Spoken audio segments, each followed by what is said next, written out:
All right. Good morning, David Rawson in the house, ready to rock and roll. Got a little gig for you here today I'd like to do. And I'm going to call it 18 Steps to a Haccp Plan. I'm going to be preparing a hazard analysis and Haccp plan using the Fish and Fishery Products Hazards and Controls Guide. You can see that there on the screen, I hope. Just did this whole thing, recorded the whole thing for you, got back, screen share wasn't on, so here I am doing take two for you. Take two, want to make sure you get this. I could do these all day. My hope is that maybe I could connect with y'all out there. You could get some requests in. I know hundreds and hundreds of you need this stuff, but maybe you need some guidance how to conduct the analysis for your particular product. Leave me a message. Leave me a message. Say, hey, how about doing this one for me, Dave? I'll bring up the guide. I'll go through 18 steps. I do need to know about your product, the flow. It could be a long video, could be a short video. But basically, I use these 18 steps in the Fish and Fishery Products Hazards and Controls Guide. It's in Chapter 2. So if I type in 24 in the PDF, Chapter 2, conducting an analysis and developing a Haccp plan, I can go through a series of 18 steps and have a Haccp plan. So that's what I'm going to do for you here. I'm just going to do a generic one just to kind of get things going, see if there's any interest in this. I hope there is. I'd like to provide the service. It's no cost to you. Obviously, you can come here. Obviously, this is a fledgling little channel. I got, 80 followers right now, on my way to 200,000, we hope. I don't know if there's 200,000 Haccp individuals out there that need this stuff, but sometimes I have good information that applies outside of Haccp. But right now we're talking food safety, food law. I'm going to be doing these 18 steps. I'm going to bring up a generic assignment. I'm going to go through it with you. You know, I've mastered the text, so that, inevitably I'm going to take some shortcuts because I've been doing this for quite a while. I've been teaching this particular class for 15 years. You can find out about my classes at haccpforseafood.com.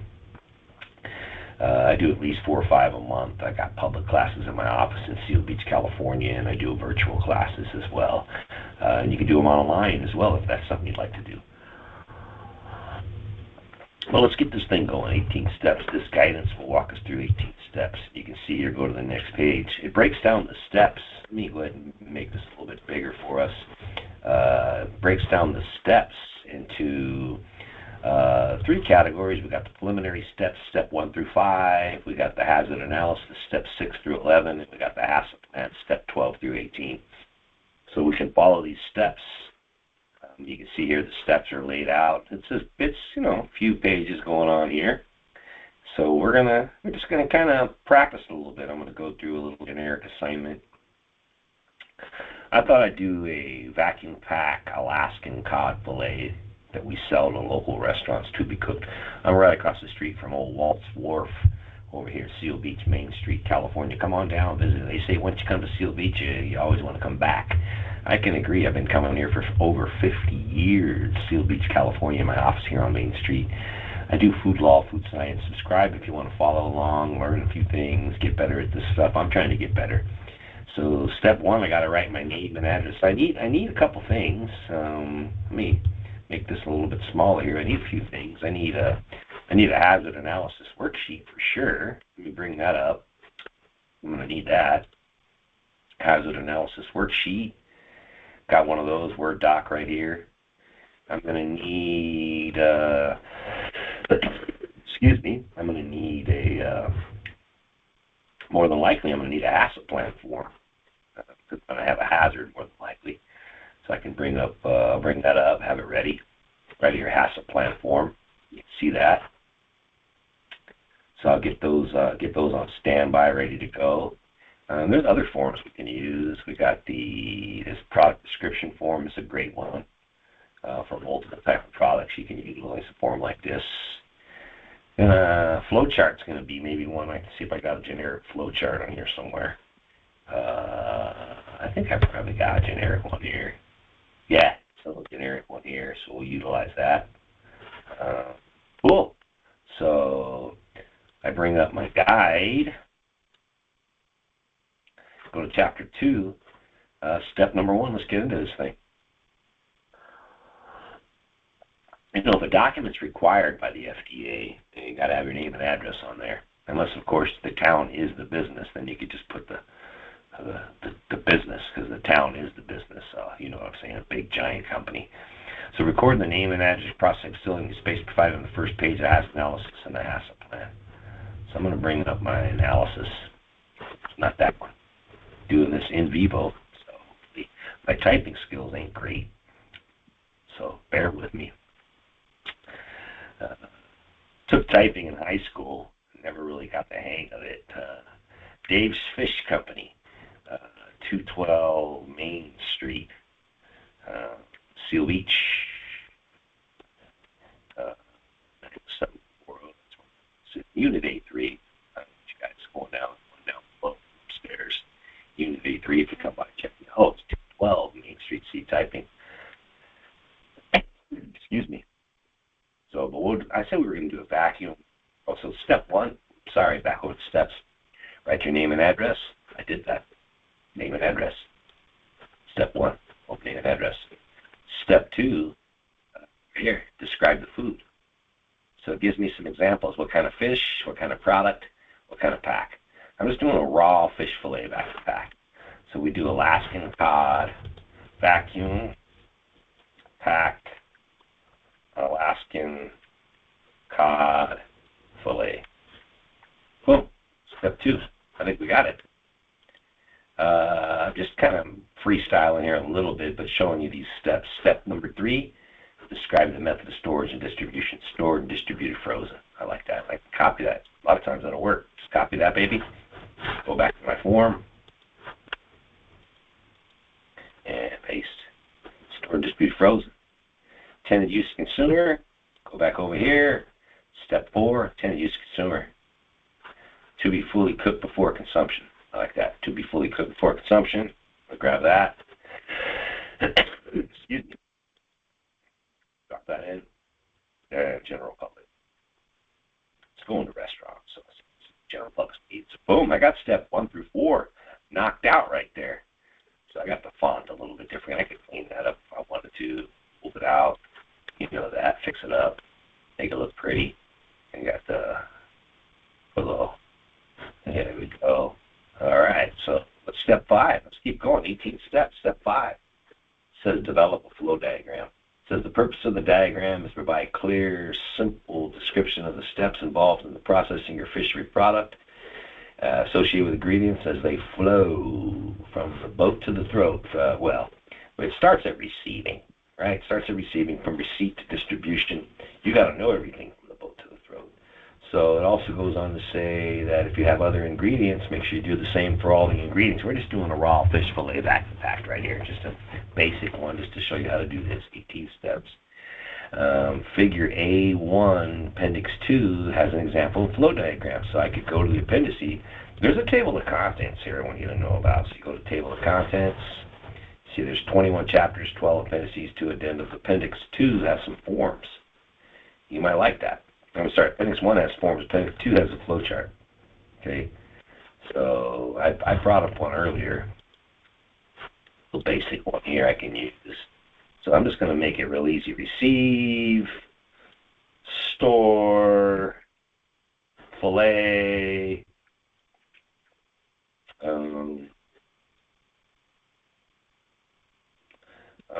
let's do, excuse me, backpack and label, backpack, label, and then frozen storage. Just to kind of make it kind of easy. Frozen storage. Now, obviously, in the real world, we got a lot more complexities to this, but this will work for my vacuum pack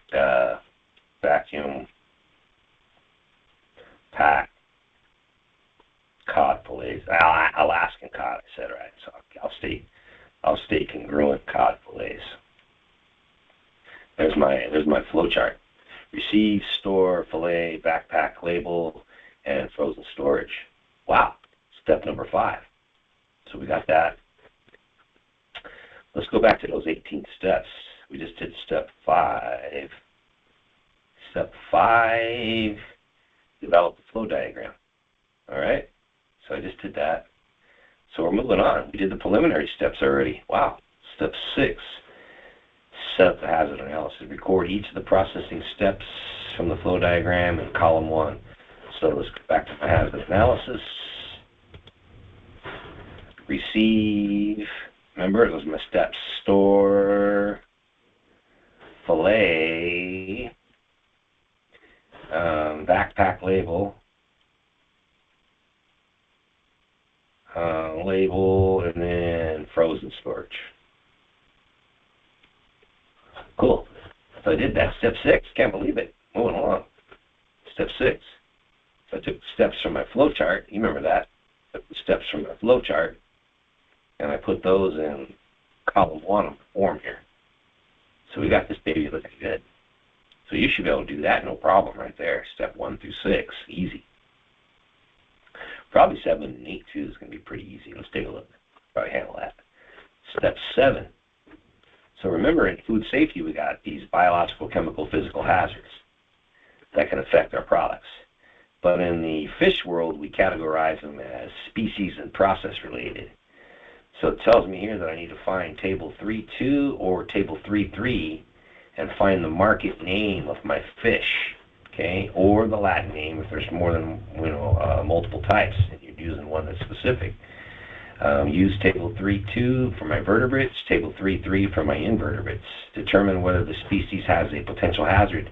If there's a check mark or a 3-letter acronym, then I'm going to go ahead and record the potential hazard in column 2 on my hazard analysis worksheet.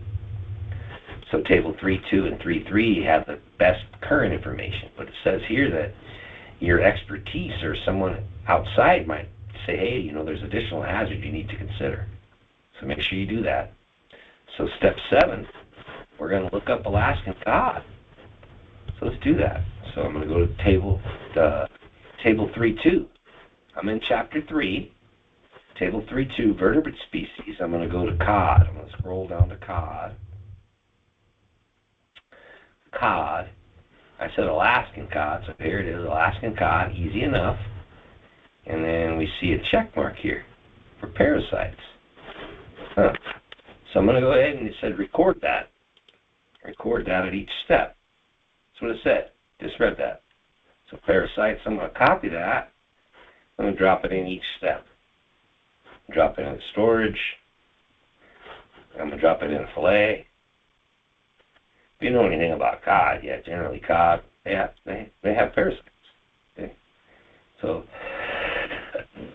now the question is it significant for this product? That's the question. So I list it here. Okay, we got to work that out. But I do need to show you how the table works here a little bit, because on the table there's a footnote 17 right there that covers this page, and then there's a little 3 right here. You see that there? Let me blow it up for you. Right there, look at that. Little tiny number 3 right there. Yeah, so there's 2 footnotes that affect us. There's another one footnote here, but it doesn't affect us because there's no check mark for Alaskan cod for natural toxins. Now that may be something you know about. If that is, then you'd work it out. Okay, so I go to the last page of this table. That's what I'm doing if you're wondering what I'm doing, to find out what those footnotes mean. So I'm going to find out what number 3 and number 17 means. So number 3 says, this hazard applies where the process of knowledge or is reason to know that the parasite-containing fish will be consumed without a process sufficient to kill parasites, or where the processor represents labels or intends for the product to be so consumed. So we intend for it to be cooked. We're selling it to the restaurants to be cooked. So the hazard wouldn't apply to us based on this footnote. So I'm going to go ahead and take that information right now, and I'm going to go to my form, my hazard analysis, and say, no, intended to be cooked. And that's what the guy told me, the footnote told me. Now I can reference this if I like, probably should. Reference it, footnote, 3, table 3-2. Wow. I mean, I'm done. You're like, what? Yeah, I mean, if I didn't see the footnote, I'd need to go to chapter 5 and work through it. But the footnote basically cleared it up for me. So parasites is no all the way through. No. Why? Well, it's intended to be cooked. Okay. Now, do I need to address that on my ALASKAN plan? I do not. Should I have some, contractual arrangement where my customer knows it's intended to be cooked? Well, of course. Retail food code is subject to regulations as well. So business relationships dictate the intention, and then they need to carry out their part. So parasites, no, intended to be cooked. Footnote 3, table 3.2. Wow, that easy? It's pretty easy. But there was another footnote, wasn't there? Number 17. So it says here, you should identify pathogens from the harvest area as potential species-related hazard if you know or have reason to know that the fish will be consumed, allow the processed fish to kill. So again, if it's raw consumption, I got issues. But this one's not raw consumption. It's to be cooked, so that wouldn't apply to my scenario. So wow, I don't know if you know it or not, but we just knocked out step 7, but the table helped me also knock out step 9, 10, 11 for parasites. I mean, I'm done with those based on that footnote. Now you could go to chapter 5 and confirm that if you need to, and I would recommend you do. I happen to be what some might say a subject matter expert, so I'm confirming that this is correct and moving on. I'm going back to my 18 steps. I hope I didn't lose you. So I go back to step 8 now, right? We're on step 8. Step 8 says, we did step 7, okay?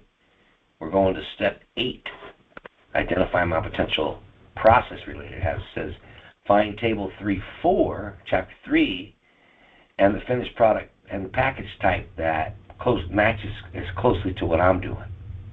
Record the potential hazard listed on the table in column 2 at every processing step. So same thing, I go to the table and find the hazards.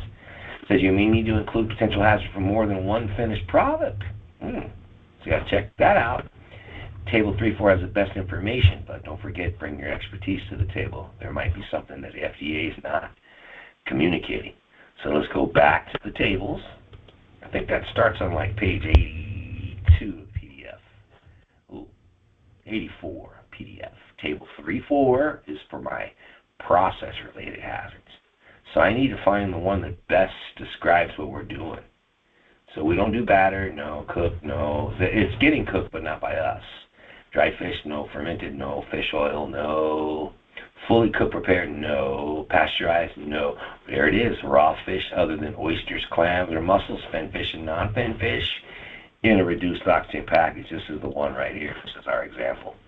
So you can see we have to worry about chapter 12, 13, 19, and 20. Pathogens, CBOT, allergens, food intolerant substances, and metals. There's a footnote here, footnote 1, and footnote 4. We better check those out while we're here. But we do need to list these. So let's go ahead and list them real quick. Pathogens, CBOT, allergens, added food intolerant substances, and metal. Let's knock that out real quick first. So pathogens, temp abuse. That's what it said. It said CBOT. I need one more line item here. So I need allergens. Ooh, remember my typing, sorry. Got a C in high school. Food intolerant substances. Every other subject got an A. I was a smart dude. Food intolerant sub and metal. But typing sucked. Alright, so I need to do that for every step it says. Boom. I'm just going to grab these. Watch how I do it. I grab those, copy, drop them in, and paste.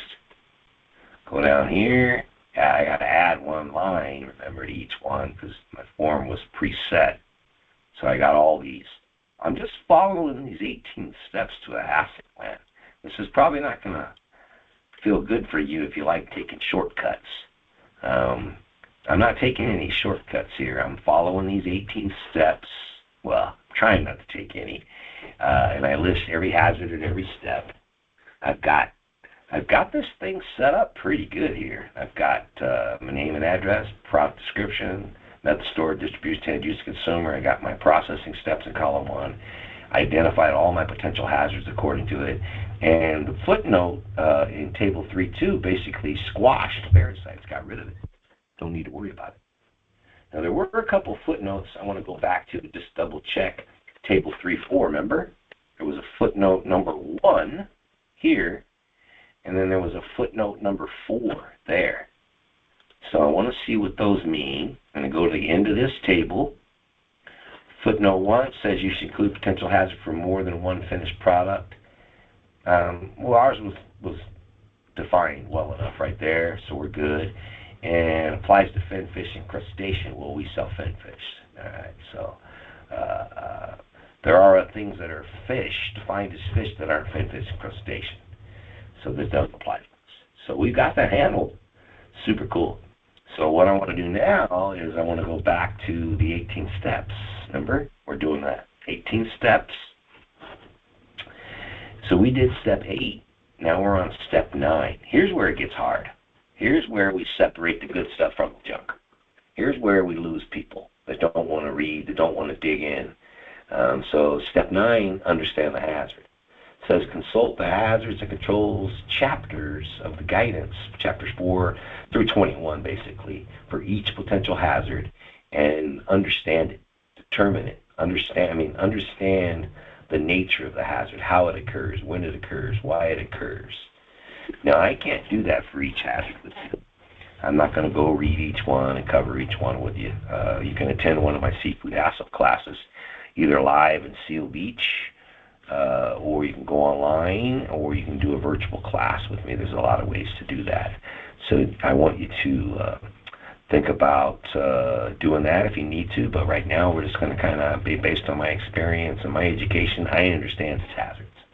So I understand parasites is gone already.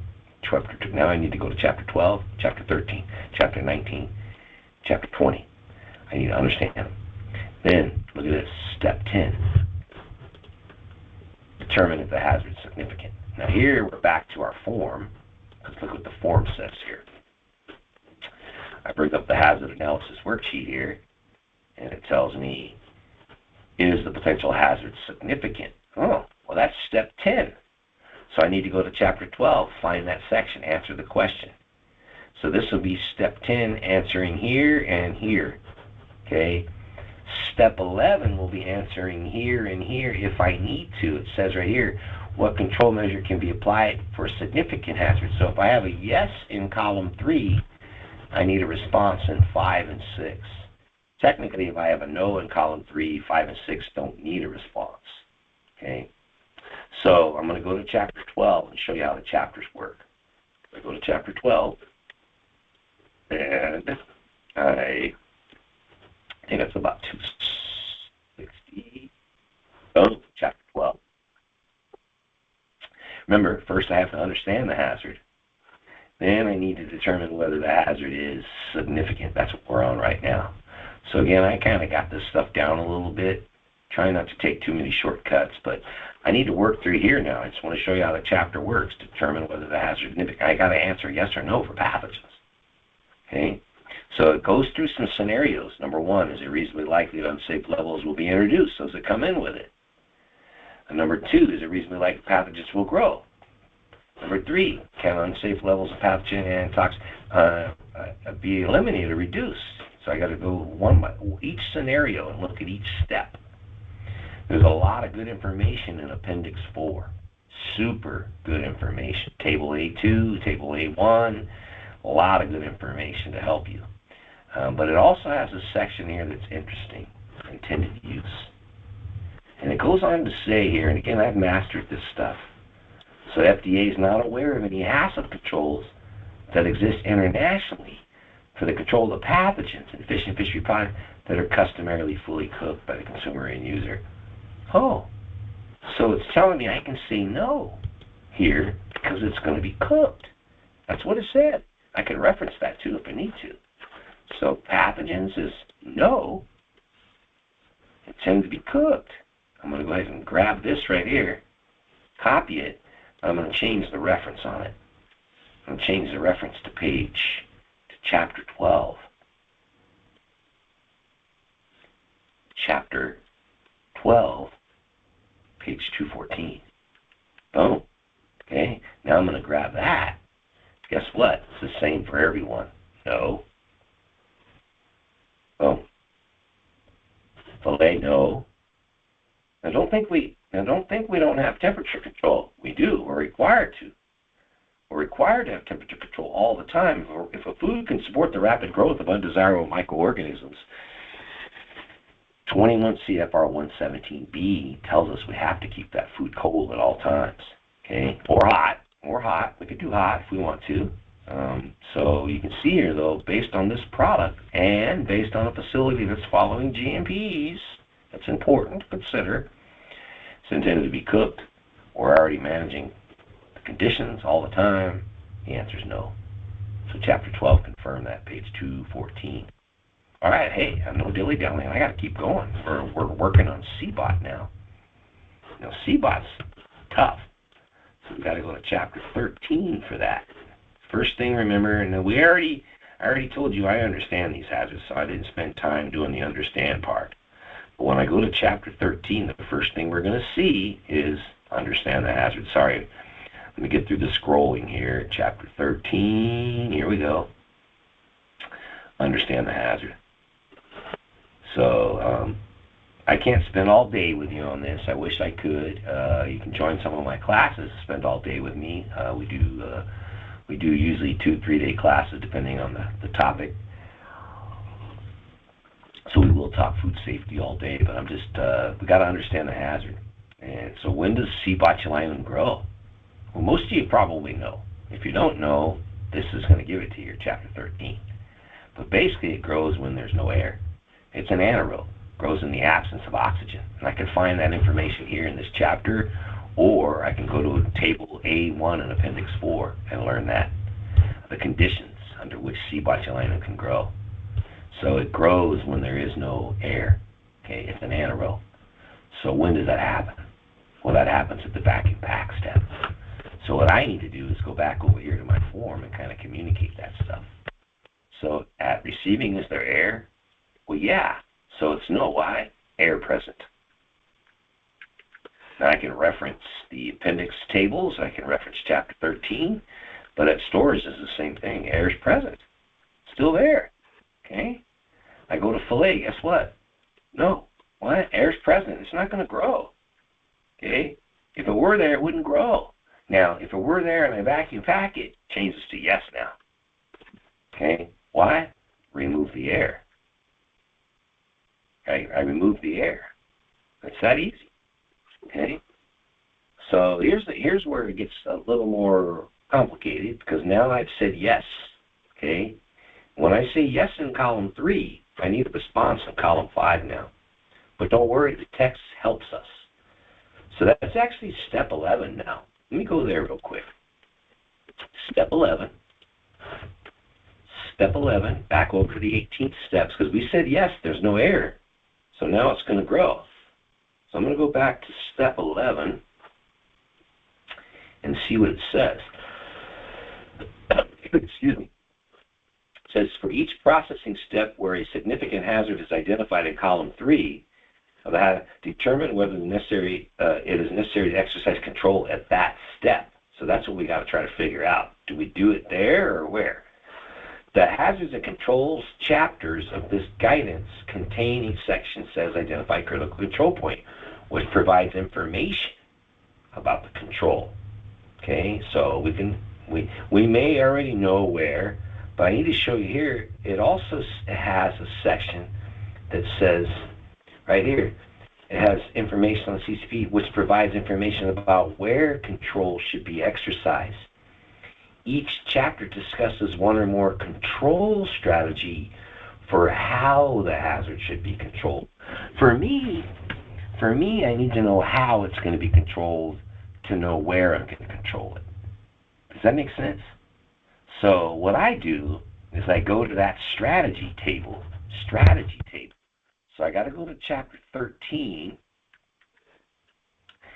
and I got to find, I'm in chapter 13, the strategies. Every chapter has a table like this. So there's 4 options to control CBOT. It says right here, there's 4 options. Smoking, refrigeration with TTI, frozen with labeling, or pickling. So I can do process of elimination. I'm not smoking. I'm not refrigerating. I'm freezing. That's probably it. But let me look at the last one. No, I don't pickle. So this is my option. Frozen with labeling. That's my strategy. So I'm going to copy that. I'm going to go back to my form. And I'm going to put that as my strategy. Right here. CBOT, yes. Removed air. So what's my strategy? Frozen with labeling. So the question is this step the critical control point? We're doing step 11. So the question is, well, what's more important, the freezing or the labeling? Well, in this case, really, it's the label. The label has to say, keep frozen. So if I don't get the label on there, then I messed up. So this is the CCP, yes. Okay? Now, how would I know that? Well, another way I could do that is I need to read the strategy. I need to read it. So this is strategy number 3. I go to page 333. There it is, strategy 3, frozen with labeling. All finished product must be contained keep frozen statement. Oh, so that is the step we would do that at that labeling step. So I've addressed it there.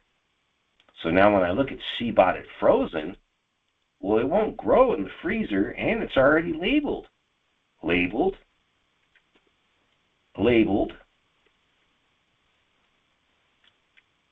and frozen. So we're good. It's not really for us. It's for my customer that I send it to. So that one's dead now. So now I got to go to chapter 19 and look at allergens. Go here. Go to chapter 19. So chapter 19, I already understand, and you probably do too, but it tells me right here on the first page that fish is a major allergen. Well, cod is a fish. So we have an allergen in the house. We don't know anything else about Dave's Fish Company, but we know that cod is a fish. Fish is an allergen.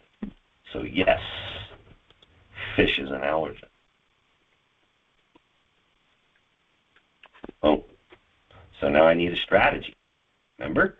So I go here, I find the strategies. What are my strategies? What are my options? Step 11, I got to figure out my option and where I can do it. So there's a table in here. I got to go there. There it is.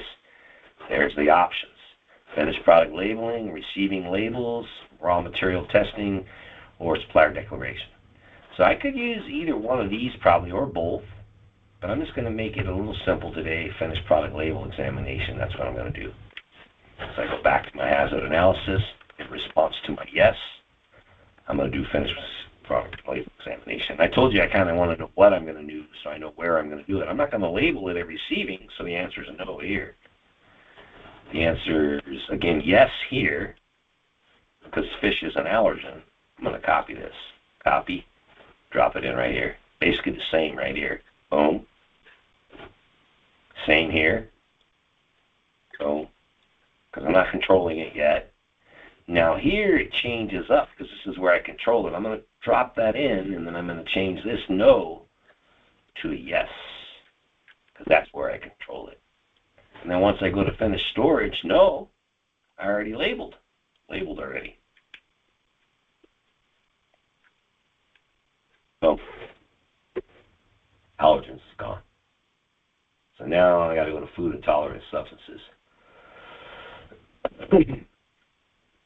I got to look at it. The table tells me its potential. Now for a raw fillet, we're not using any. So no, not using. Done.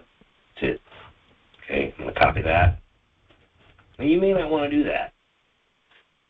But if someone goes on the table and see it's listed, and then they look at this form and they don't see that you listed it, I mean, they need to do their due diligence and ask you, are you using food intolerant substances? But if you do it on the form, you're letting them know we're not using those. And then, of course, we're not using them. All right? So lastly, we got to look at metal. So we got to go to chapter 20. You go to chapter 20, oops, a little too far. So 21 is glass, 20 is metal. So I go to 20. And first, remember, we got to understand the hazard. So what defines a problem is certain sizes that are illegal. So the question is it significant? So I can work through these examples. So it tells me here scenarios where it is significant, and it tells me here where scenario is not significant. Now, I didn't get into the details. I just said we fillet. So just for the sake of argument today, I'm going to say we do hand cutting. So it says right here, if we're hand cutting, it's unlikely. What? Yep, it says right there. So I'm going to go back to my hazard analysis because we hand cut. Metal at receiving, no. No, not likely. Where is it likely? At cutting. Okay, it's possibly likely, but not if we're hand cutting. That's what the guide says, no. But a store is not likely. FLA, well, no. Why? Hand cut. And reference page 386. See how I did that? I got some references in case someone wants to push back a little bit. Backing back, no, not likely. Sorry about typing again. You know, I'm a C student when it comes to typing. Metal, no, not likely. Yeah. So wow, I don't know if you know it or not, but we did step 1 through 11 right there. We just knocked out hazard analysis for a back-to-back cosplay. Using the guide, I mean, I kind of know where to go and everything, so it's a little bit easier. But it turns out we ended up having a CCP, backpack and label, and we had 2 hazards, CBOT and allergens. So what I need to do is I need to write a Haccp plan. All right, so remember Dave's Fish. Got to get my name and address on there now. I should have done that earlier. I could have. Main Street, 212 Main Street. Sorry, in case you come looking for me. 212 Main Street. I'm here all the time, by appointment preferred. But yeah, you come by, check me out. If you want to talk food safety, food science, food law, I'm over at 212 Main Street, Seal Beach, just a stone throw from water. Got Alaskan cod, so we got vacuum pack, Alaskan vacuum packed, Alaskan cod fillets, right? That's what we're doing. So I'm putting that, storage, distribution, frozen, remember? And then to be cooked. To be cooked, general public. Hey, we got that. Whew. So we know our CCP. Oh, back to the 18 steps. Let me go back. Let me get back on track a little bit. Sorry. So back to the 18 steps. Chapter 2. Look at step 12 through 18. My Haccp plan.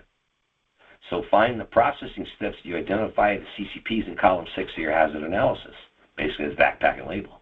Record that in column 1 of my Haccp plan. So let's do that. So back, pack, and label. Boom. Step 13. For each processing step where a significant hazard is identified on the Haccp plan, identify the maximum or minimum value. So remember we found the strategies earlier. So we got to go to the strategy examples. So we did that. So that'll give us step 13 will give us our critical limit. Step 14 will give us our monitoring, so we'll just follow those strategy, following the strategy. 15, look at this, corrective action. 16, record. 17, verification. So we got to go to that strategy. So watch this. So we got our hazards. 1, CBOT, and 2, allergens. Chapter 13, chapter 19. So I do need a 1 and a 2 here. We'll go at 1, 2, 1, 2, right? So I'm going to go to chapter 13. I'm going to find my strategy. Remember, we went there earlier. 333. Frozen with labeling. All finished product labels must contain keep frozen statement. Oh, see what I mean? I can copy that. Hopefully it works for me. Bam. No, didn't work. So, all finished products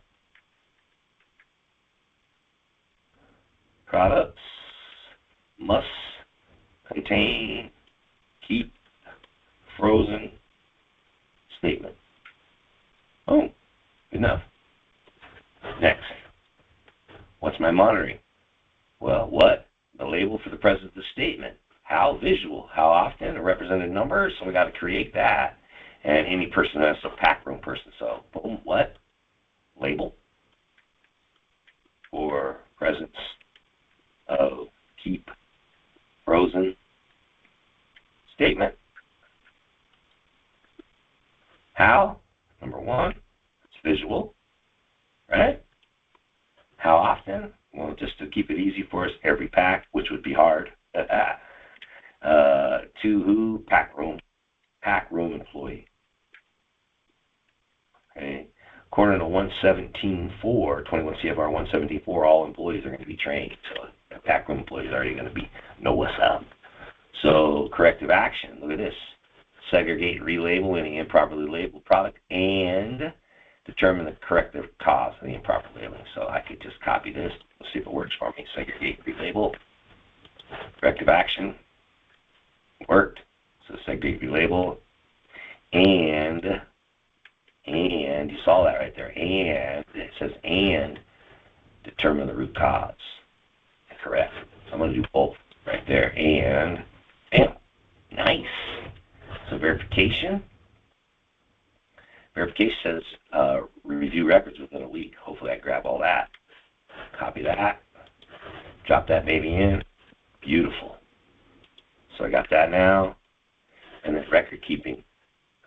Record keeping is our record of label checks. So we grab that. Damn. 18 steps to the ALASKAN plan. Woohoo! Look at that. Look at that, baby. All right.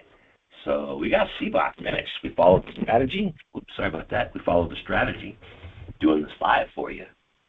Dave Rossin in the house. Haccpseafood.com. I do live classes, virtual classes, online classes. If you made it this far, I'll be surprised if you didn't make it this far. You know, we can see how long these videos are watched. Hopefully you make it this far. If you're in the Alaskan cod play vacuum pack, you probably will. If you're doing something else, probably bone out on me, right? All right, so number 2, we got to go back to chapter 19. So go to chapter 19, and we find the strategy. Remember, finished product label examination. I just want to show you how this works again. So I go to chapter 19. Here we are. There's the strategies first. Let me so you can see it. So I go over here. Sorry. There's the strategy. Finished product label, and then I can follow it. So critical limit, what, how, frequency, who, boom, boom, boom, boom, all the information. Wow. Okay. So I can follow this. So I need to go ahead and get that stuff plugged into my form. So what are we doing? Well, all finished product labels contain, I don't know if you can do this or not, but if you're selling fish, got to have a market name.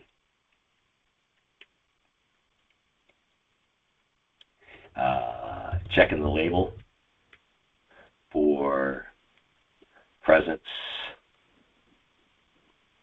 of Alaskan cod. Yeah. Alaskan cod. It's a visual too. All right, visual check. I mean, we have visual, we have equipment that can do it for you, but today, just doing a visual check here at Dave's Fish Company. We're going to do every pack too. Again, do every pack. Every pack. Sorry, struggling with me here. Pack room employee. Pack room employee. Same stuff basically. And then I could even use the same strategy if I If I go and see it, you're going to see basically segregate and relabel again. You'll see that. I'm going to go ahead and copy that, drop that in here for number 2 and number 1. And reviewing, I'm going to do 1 and 2 right there. Watch this. 1 and 2. And number 1 and 2 here again. Record of label checks. 1 and 2. Woo! So I followed the 18 steps. Step 1 through 11, did a hazard analysis. We did step 12 through 17 right here. What's step 18? Let's go back over there. 18. We did step 17. Step 18 says complete it, sign it, and date it, make it happen. All right? So we need to sign it. Oh, Dave. David's Fish. Dave Rawson, and date it, 9/11. Hopefully you guys are remembering things on this day, 2025. Wow. We did 18 steps to the Haccp, Alaska, back, Alaskan cod fillets. I don't know if you made it through all this, but if you did, thanks a lot. Subscribe. Got more coming your way. If you need some help, drop a message, and I could do one for you too.